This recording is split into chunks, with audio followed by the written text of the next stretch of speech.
Alejandro Álvarez Beca, conocido amigo de muchos años, de muchos de nosotros. Pero me voy pues aún así me voy a permitir, por aquellos que no lo conocen, decir una breve semblanza de titular. Él es profesor titular de tiempo completo en la Facultad de Economía de la UNAM. Es licenciado en Economía por la misma facultad, doctor en Sociología por la Facultad de Ciencias Políticas y Sociales también de la UNAM. Ha sido profesor visitante en la UNISON. Él estuvo por aquí en su año sabático en 1988, 89. Ha sido profesor visitante también en la Universidad Benemérita Autónoma de Puebla, en las universidades de California, Berkeley, en San Diego, en la Universidad de Barcelona, España, en la Universidad de Montreal y en la Universidad Internacional de Andalucía, también en España. Recientemente, la docencia incluye en la licenciatura los cursos de Economía Mexicana y de Capitalismo Contemporáneo. En doctorado, el seminario de Aña en el campo de conocimiento de Economía Internacional. Recibió el Premio Universidad Nacional en Docencia de Ciencias Económico-Administrativas en 2012. Sus líneas de investigación son libre comercio e integración regional, tanto en América del Norte como en el sur, economía, energía y medio ambiente, incluido el tema climático, desarrollo económico, crisis económica y movimientos sociales en México. Los libros más recientes que coordinó son con Germán Sánchez Deza, La crisis mundial y sus efectos en México, 2013, con Gabriel Mendoza Pichardo, La integración económica, impactos regionales, sectoriales y locales en el México del siglo XXI. Esa es una breve semblanza titular de Alejandro, que doy la más bienvenida y le agradezco como siempre que nos acompañe siempre. Gracias, Miguel Ángel. Bueno, yo comienzo por agradecer la invitación a participar en este seminario, que ya tiene varias ediciones, que es muy importante. Quiero en concreto referirme a Miguel Ángel Vázquez y Carmen Bocanegra, que siempre tienen ahí una actividad conjunta muy intensa. Por supuesto también a Rodolfo Basurto y a Lupita García León, que están no solo apoyando sino impulsando este tipo de eventos, y desde hace muchos años pues en particular la relación con la UNAM y en eso el vínculo conmigo. Me da mucho gusto estar aquí con ustedes y voy a hacer un recorrido rápido sobre varios aspectos que me parece que permiten ubicar lo que ocurre a 20 años del Telecán.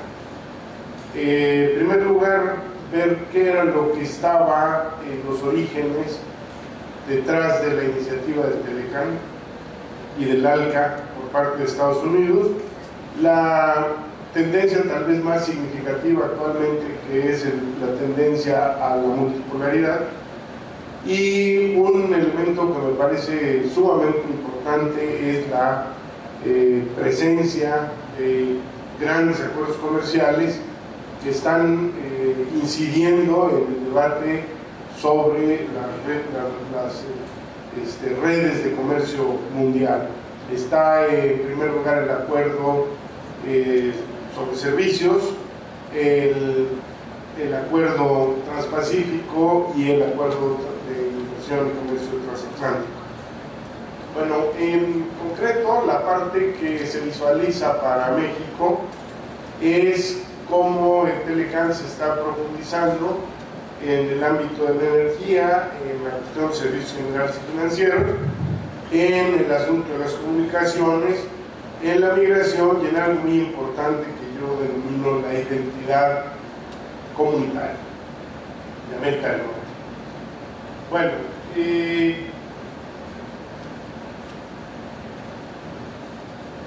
el Telecan en realidad lo que representa es una codificación de las relaciones comerciales en América del Norte, que no necesariamente era que hubieran crecido silenciosamente como en algún momento dado Robert Pastor y Jorge Castañeda quisieron plantear. No era tan silenciosamente como estaba desarrollándose, pero sí, digamos que había nada más tipos de acuerdos sectoriales o por ramas específicas, y esto no se traducía en una panorámica, digamos, global de la relación comercial. El contexto global en que fue propuesto, me parece que es importante recogerlo, es que la ronda Uruguay estaba trabada y Estados Unidos no encontraba cómo empujarla, y entonces decidieron, frente al proceso de regionalización en Europa en aquel momento se hablaba de una euroesclerosis, para decir, bueno, el proyecto de la Unión Europea está estancado, no se ve que funcione, hay que hacer cosas nuevas, y al mismo tiempo estaba la evidencia de que la región de Asia-Pacífico estaba teniendo un peso muy grande en la economía mundial. Bueno, había una razón súper importante, que era la necesidad de encadenar. En inglés la expresión era locking in, ¿no? Ponerle llave a las reformas estructurales en México, pensando en que no fuera a llegar un gobierno populista y le diera marcha atrás a todo lo que se había hecho. Y la otra cosa es que se trataba de profundizar los lazos que Estados Unidos había movido bilateralmente, Estados Unidos-Canadá y Estados Unidos-México. Desde la formulación inicial, el Telecan se planteó como una estrategia que incluía a toda América Latina. Y en realidad se hablaba de un acuerdo de libre comercio para las Américas, aunque ese proyecto tardó un rato en explicitarse en el mundo.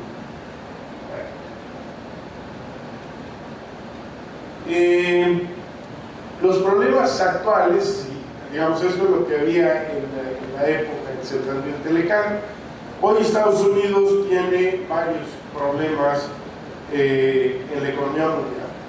Uno primero es que China, sin estar en el Telecan, se convirtió en socio mayoritario dentro del Telecan, porque tiene una intensa relación con Estados Unidos, con México y con Canadá. Y se supone que el Telecan estaba diseñado con un acuerdo preferencial para excluir a los competidores de fuera de la región. La otra cosa es que las reformas comerciales, en particular la ronda de Doha, está trabada en la OMC, y el Acuerdo General de Servicios, el GATS, también está trabado en el marco de la OMC.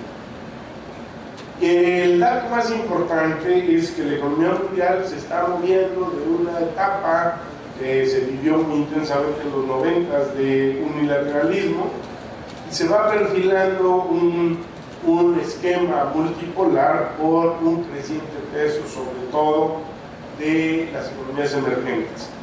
Y esto lleva a Estados Unidos a plantear los macroacuerdos de libre comercio, que son estos el Acuerdo de Comercio y Servicios, el Acuerdo Transpacífico y el Acuerdo Transatlántico.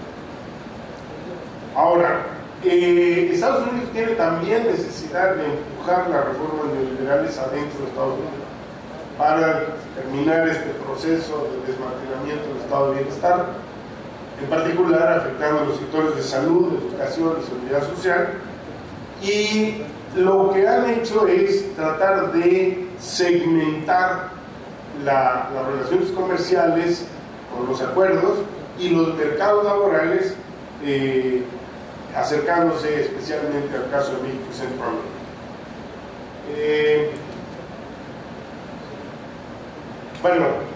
En la lógica inicial del Telecán, el cambio de peso de Estados Unidos se ve claramente porque a partir de 85 Estados Unidos dejó de ser primer acreedor mundial y se convirtió en primer deudor mundial, con la presión competitiva de Alemania y de Japón por debajo. Y el Telecán entonces fue planteado para destrabar la ronda uruguaya. O sea, en realidad la agenda del Telecán era mucho más allá que lo que planteaba la ronda Uruguay-Delgar, pero con este impulso se supone que se destraba ahí. Y esto significa que la regionalización en realidad se dio como una llave para el impulso de la globalización. Ahora, profundizar la integración en América del Norte era objetivamente abrir el camino para que se aprovechara el capital de Estados Unidos, los recursos naturales de Canadá y la mano de obra barata de México. En el diseño del proyecto original, esto es lo que se decía. Pero lo más importante era encadenar las reformas estructurales. Esto que decía yo, el locking in, era la clave. Ponerle un candado que impidiera que las reformas fueran reversibles. Bueno, no cabe duda que el modelo de Telecán se dio solo a base del acuerdo Canadá-Estados Unidos. Y el acuerdo México-Estados Unidos se dio solo a base del modelo de Canadá. Y en general, el Telecán se convirtió en un modelo de libre comercio para el conjunto de las Américas, que en aquel entonces se planteó como un mecanismo de alivio de deuda a cambio de la apertura comercial. Pero el alivio de deuda era francamente ridículo, no recuerdo bien, pero yo creo que no llegaba ni a $2.000 millones. En ese entonces, en que solo México, Brasil y Argentina sumaban una deuda del orden de los 300 y pico mil millones de dólares, pues era quitarle una pluma al ganso con esos $2.000 millones que no se habían pagado. Ahora, como tenía dificultades para aprobarse internamente, porque había una resistencia muy grande, en la interfase de un gobierno al otro se planteó el problema de añadirle unos acuerdos paralelos, uno laboral y otro ambiental, para poderlo pasar en el Congreso. Ahora, regresemos a ver lo que hay hoy como tendencias de una disputa económica global que tiene una significación muy importante. Bueno, podemos ver que hay un cambio en el poder económico global por el ascenso de los BRICS y por el impacto de la crisis en Estados Unidos. La economía china en paridad de poder de compra es hoy equivalente a la economía de Estados Unidos. Y si suman ustedes el grueso de estos BRICS, pues hay un vuelco en muchos sentidos muy significativo. Y la crisis de 2008, que se llega a 2014, en realidad lo que hizo fue cuestionar la globalización neoliberal. Cae el comercio, cae el PIB industrial, aumenta el desempleo, cae la demanda global y el crecimiento económico se ralentiza. Entonces estamos en una situación muy delicada. Y entonces la propia magnitud de la crisis ha obligado a replantear los procesos de integración regionalizada, especialmente en el caso de América Latina. Para América del Norte, Estados Unidos propone a veces el trilateralismo, a veces el bilateralismo. Esta visión la pueden ustedes ver en el último reporte del Woodrow Wilson Center, en donde hay el Primer of North American Relations, en donde explícitamente se dice que donde se pueda trilateral, cuando no se pueda, pues bilateral. Entonces, digamos, se regresó a una visión pragmática, porque hay toda una vertiente crítica de que en realidad el proyecto de una región integrada no está funcionando y lo que tenemos en realidad son acuerdos bilaterales con diferente grado de desarrollo entre México, Estados Unidos y Canadá.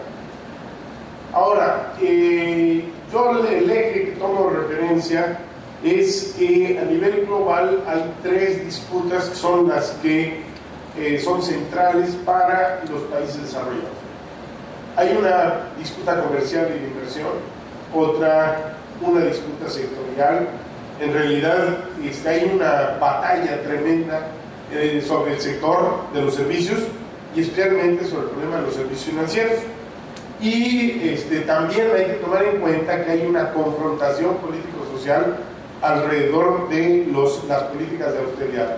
Esto vale en Europa y vale también en Estados Unidos y en México, porque al calor de la crisis al final se ha tomado instalando una lógica de austeridad que está descargada sobre los trabajadores del sector público especialmente. Bueno, esas tres dimensiones, digo yo, se dirimen a través de los grandes nuevos acuerdos comerciales o acuerdos comerciales de segunda generación. Bueno, en particular me interesa llamar la atención porque esto casi no está en el debate actual, el problema del acuerdo de comercio y servicios, Trade and Services Agreement, que es una opción tremendamente agresiva que impulsan Estados Unidos y la Unión Europea. Empezó la negociación en 2012, se supone que debe concluir en el 2014. Está negociado fuera del OMC y del GATS y cubre prácticamente 50 países. Está buscando mayor desregulación financiera, prevenir el regreso de los servicios a dominio público. Es muy importante porque en el caso de Latinoamérica, algunas de las privatizaciones que fracasaron regresaron al sector público y ahora en estos acuerdos se está planteando el asunto de que si hay fracaso en una privatización, no vuelve el asunto a manos del Estado. La otra cosa que llama la atención es la restricción a las regulaciones nacionales sobre seguridad en el trabajo y también los límites a las regulaciones ambientales y de protección a los consumidores.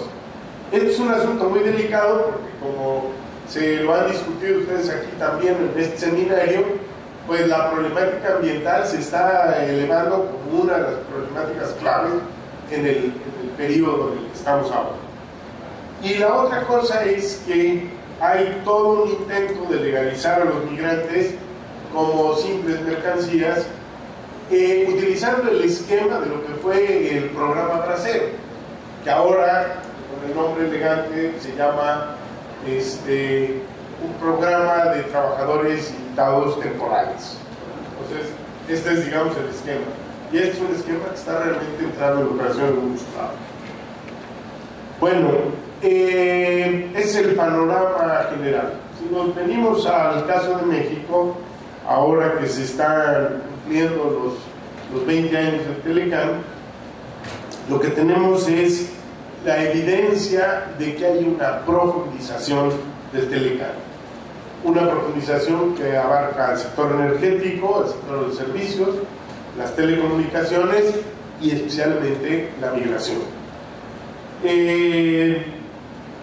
Llama la atención aquí el caso del TPP, porque en realidad lo que está haciendo es encadenar acuerdos previos que fueron montados sobre el modelo del Telecán y que están revelando la intención de segmentar América Latina. Digamos, es un acuerdo que aprieta sobre México, Colombia, Chile y Perú, que uno lo ve y dice, bueno, pues son economías realmente pequeñas, sí, pero juntas, esas cuatro economías suman el equivalente a la sexta economía mundial. Así que estamos hablando de un factor enorme, de enorme importancia. Pero además tiene la ventaja, el TPP así planteado, de aislar a Brasil en la región. O sea, esta es la dedicatoria. Y del otro lado, en Asia-Pacífico, bueno, el acuerdo del TPP originalmente surgió como un acuerdo entre Brunei, Vietnam y otros países poco significativos. Y de repente Estados Unidos se metió ahí, agarra la iniciativa y se plantea el problema de entrar, empujar eso y tratar de aislar a China. Aquí no le doy peso en el texto al proyecto de China, que en realidad es el proyecto que originalmente surgió a través de la Asociación de Naciones del Sudeste Asiático, más China, Corea y Japón, que es lo que llaman ASEAN más 3, que esto ha evolucionado en la dirección de lo que se llama la Asociación Completa de Integración Regional, es el Regional Comprehensive Economic Partnership. Este planteamiento, en realidad, que es un esfuerzo chino con las naciones de ASEAN, en realidad no entró con Estados Unidos. Pero en realidad no entró porque Estados Unidos al principio minimizó el significado de esta asociación, y ahora pues se ve que fue un error brutal y quiere resarcirse Estados Unidos de ese error empujando el asunto del TPP. Bueno, el TPP, decimos, va más lejos que el Telecán en liberalización de servicios públicos, en particular educación y salud.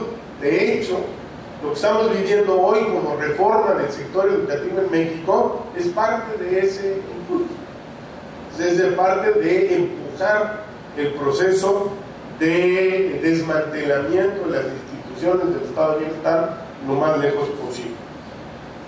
Un dato muy importante es que el TPP ahora pone requisitos adicionales a todos los que son nuevos entrantes.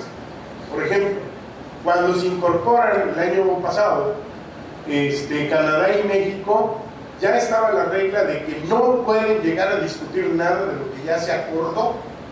Entonces, si se acordaron unas cosas, ahí se entregan y ya de ahí para adelante a lo mejor pueden decir algo. Esto es muy grave porque el que se está quedando hasta la cola es China.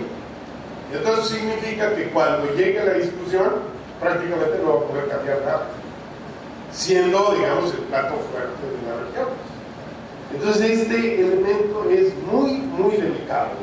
Y ha sido muy delicado porque al gobierno de México y al de Canadá lo sumaron al TPP. No fueron invitados, les dijeron, ahí está, si quieren le entran y si no se quedan afuera. Y entraron sin poder decir nada, absolutamente nada.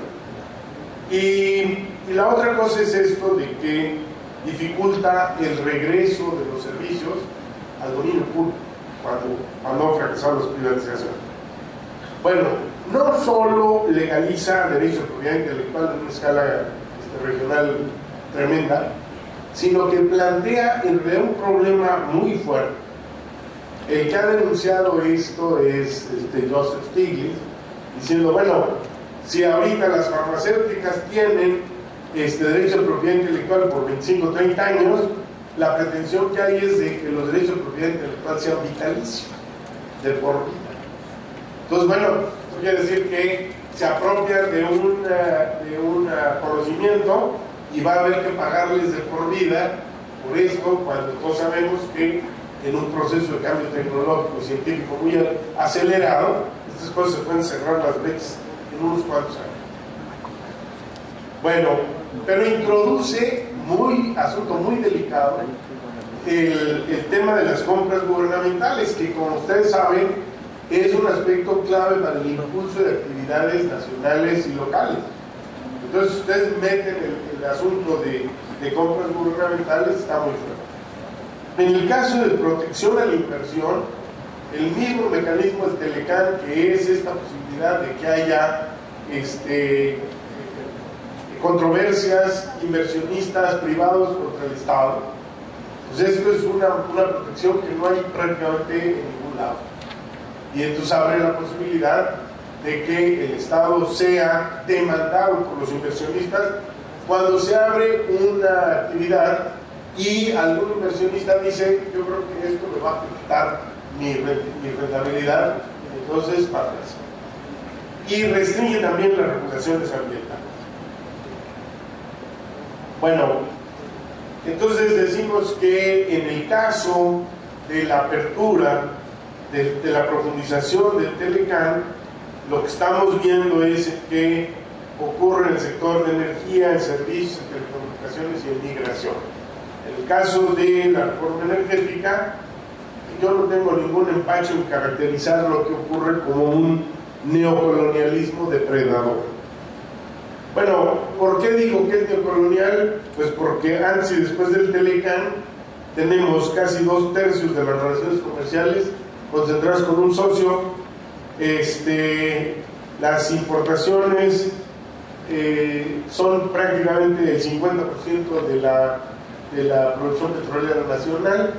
Exportamos crudo, importamos gasolinas, que es una relación típicamente colonial, exportar materias primas y importar productos procesados. Y digo que es depredador porque estamos en una delicada situación de agotamiento de las reservas de hidrocarburos. Es un contraste porque en los hechos se están agotando las reservas de hidrocarburos y nos siguen vendiendo la idea, incluyendo los nacionalistas, de que vivimos en un ambiente de abundancia petrolera, que estamos a tirar petróleo para arriba. No, no estamos así. No estamos así, y como dice Michael Clerc, cada vez el horizonte de la explotación del petróleo no convencional se vuelve más complejo, más riesgoso y más caro. Entonces, tenemos que sacarnos de la cabeza esta idea, no, que va para aquí, hay gas shell así, le buscas y lo encuentras abajo. No está el asunto así. Sí hay reservas de gas muy importantes y demás, pero en particular el problema de la explotación de los recursos de las formaciones estas de lutitas, que es lo que llaman shale gas y shale oil, en realidad la fracturación hidráulica, que es el método que se está utilizando, es un método que genera una contaminación brutal del agua, de los acuíferos, y una utilización intensivísima en agua. Para una zona como Hermosillo, pues supongamos nomás a ver qué estamos hablando, o Chihuahua, o Coahuila, o los lugares en donde ya hay estrés hídrico desde hace un tiempo, y que ya aquí ya tenemos hasta guerras del agua. Entonces este problema es un problema central. Bueno, la reforma de esta que acaban de aprobar, en realidad lo que hace es desintegrar las empresas públicas para entregar al capital privado los segmentos más rentables. Yo pongo aquí las evidencias de la ronda 0 y la ronda 1. Ahorita hay un debate sobre que en realidad la ronda 1 ni siquiera está tan segura, porque como está cayendo el precio internacional del petróleo, pues el asunto de la rentabilidad de esas inversiones no está nada asegurado. Bueno, y la otra cosa es que tenemos una configuración de organismos de gestión, pero con un peso impresionante en manos del presidente y en manos de la Secretaría de Energía. Bueno, este es un modelo que en lugar de apuntar a mayor transparencia, mayor equilibrio, mayores contrapesos institucionales, lo que estamos haciendo es poner el proceso en manos del presidente y la Secretaría de Energía. Luego está, en el caso de las comunicaciones, la profundización de los corredores de transporte del Telecán. Aquí ya